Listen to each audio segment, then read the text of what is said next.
Hello friends, welcome back to my channel.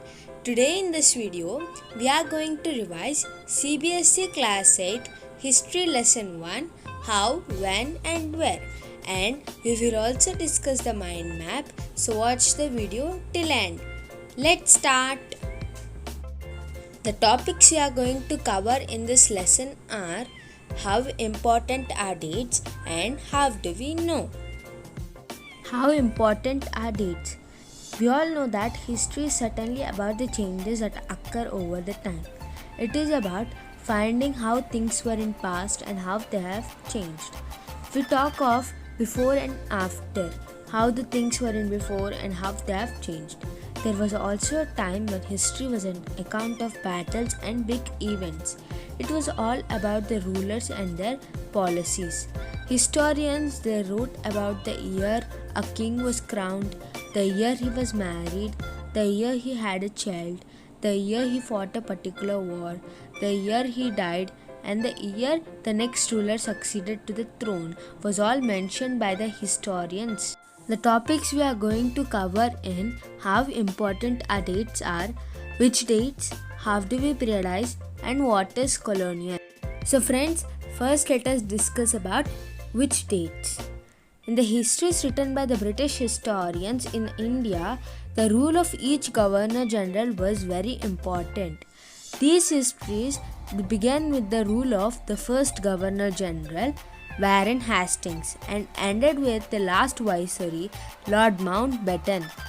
So friends, here you can see the Warren Hastings. He was the first Governor General of India in 1773. Next is how do we periodize? James Mill is a Scottish economist and a political philosopher. He published a massive 3-volume work in 1817. It is a history of British India. In this, he divided the Indian history into 3 periods: Hindu, Muslim, and British. So, if Hindus rule, it is Hindu period. If Muslims rule, it is Muslim period. And if British rule, it is British period. Mill thought that all ancient societies were at lowest level of civilization than Europe.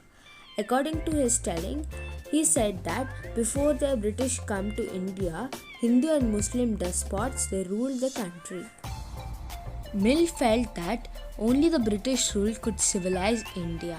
But to do this, it was necessary to introduce European manners, their arts, their institutions, and their laws in India. But moving away from British classification, our Indian historians they divided the Indian history into ancient, medieval, and modern. Because our historians they thought that the history should be divided on the base of development, means how past it was and how the things were changed and next how they will be. So in such a manner they thought that the history should be divided, so they have divided the history into ancient, medieval, and modern. But even this classification has its own problems. It is a periodization that is borrowed from the West, where the modern period was associated with the growth of all forces of modernity, like science, reason, democracy, liberty, and equality. Medieval was a term that was used to describe a society where these features of modern society did not exist. We all know that under British rule, people did not have equality, freedom, or liberty. Many historians therefore refer to this period as colonial. Next is what is colonial?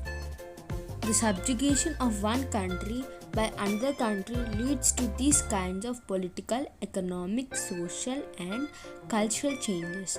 Then we refer to this process as colonization. British came to conquer the country and establish their rule, subjugating local Nawabs and Rajas. Friends, do you know what is subjugation? If yes, comment and let me know.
Subjugation means the action of bringing someone or something under domination or control.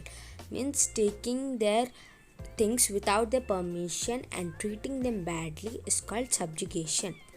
Second topic in how, when, and where is how do we know? Friends, do anyone know what are the sources do historians use in writing about the last 250 years of Indian history? If you know, comment and let me know.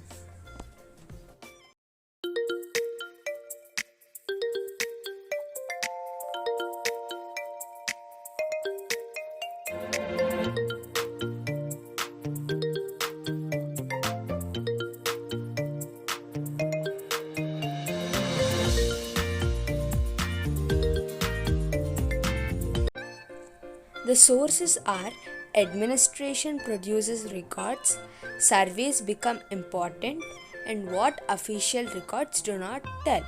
If you guess the same, congratulations to everyone. Administration produces records. One important source is the official records of the British administration. The Britishers believed that the act of writing was very important. So they have written every instruction, plan, policy, decision, agreement, or an investigation. Once they have written everything, these things could be properly studied and debated. Debated means arguing. The British also felt that all important documents and letters need to be carefully preserved. So they set up record rooms that are attached to all administrative institutions, the village Tahsildar's office, the collectorate, the commissioner's office, the provincial secretariats, the law courts, all they had their record rooms. Specialized institutions like archives and museums were also established to preserve important records. Friends, now also we can still read the 19th century letters and memos. But how can we read all those? Because they were very carefully preserved in the archives. These letters and memos, they are moved from one branch of administration to another. Friends, if you see here, this is the National Archives of India, came up in the 1920s. Next is the surveys become important. The practice of surveying also became common under the colonial administration. The Britishers, they believed that a country had to be properly known before it could be effectively administered. Means they wanted to know everything before they start the administration of that country.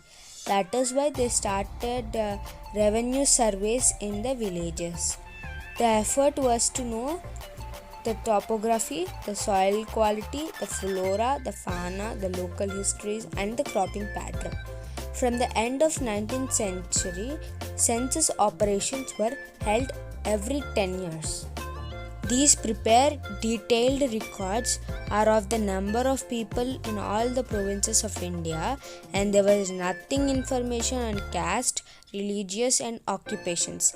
There were many other surveys like botanical, zoological, archaeological, forest, and anthropological surveys. So friends, if you look here, it is a picture of custard apple in 1770s. The botanical gardens and natural history museums, which are established by the British, collected plant specimen and information about their uses. Friends, if you see here, it is a mapping and surveying operations in process in Bengal. This drawing was drawn by James Prinsep in 1832. So next is what official records do not tell. From this vast corpus of records, we can get to know a lot, but we must remember that all these are official records. They tell us what the official thought and what he was interested in and what they wish to preserve. These records do not help us to know what other people in the country felt and what lay behind their actions. When we begin to search for these other sources, we find them in plenty, but they are more difficult to get than official records. So it is very tough to get other sources, but we can find them in plenty. We have diaries of people, accounts of pilgrims and travelers, autobiographies of important personalities, and popular booklets that were sold in the local bazaars. All these sources, however, were produced by those who were literates. We can only get how the literates lived and what they experienced. We can get them. But what about the illiterates? We are unable to know how history was experienced and lived by the tribals and the peasants, the workers in the mine, or the poor on the street. Getting to know their lives is a more difficult task because we do not have any sources. Because they were illiterate, so we don't have any sources.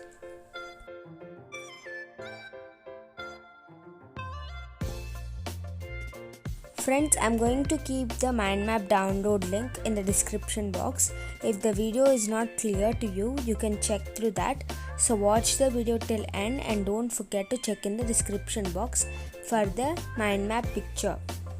Friends, now let us discuss the mind map of how, when and where. As we know, in this lesson we have two main topics. The first main topic is how important are dates. In this we have three subtopics. The first subtopic is which dates. This depends on the story of the past and focuses on a particular set of events. The second subtopic is how do we periodize. In this we revised that James Mill divided Indian history into three periods: Hindu, Muslim and British. And we also revised that our Indian historians divided the Indian history into ancient, medieval and modern. The third subtopic is what is colonial. This refers to the British rule. The British rule brought changes in value, taste, custom and practices. The second main topic in this chapter is how do we know.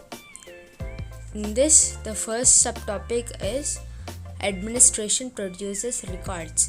We revised that official records of British preserved important documents and letters, and archives and museums were established to preserve important records. The second subtopic is surveys become important. The practice of surveying become important and botanical, zoological, anthropological, archaeological and forest surveys were done. The third subtopic is what official records do not tell. They do not tell us about the need of people of India, and money records hide the truth and only show one aspect of the event.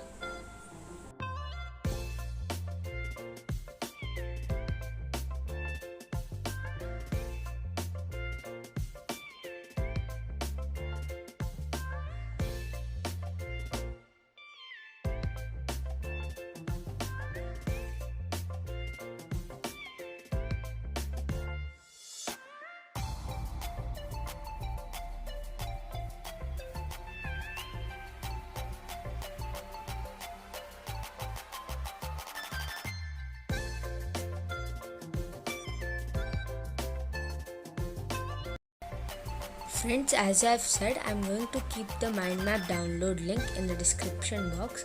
If the video is not clear to you or you cannot understand, you can just go through the description box and check the mind map over there.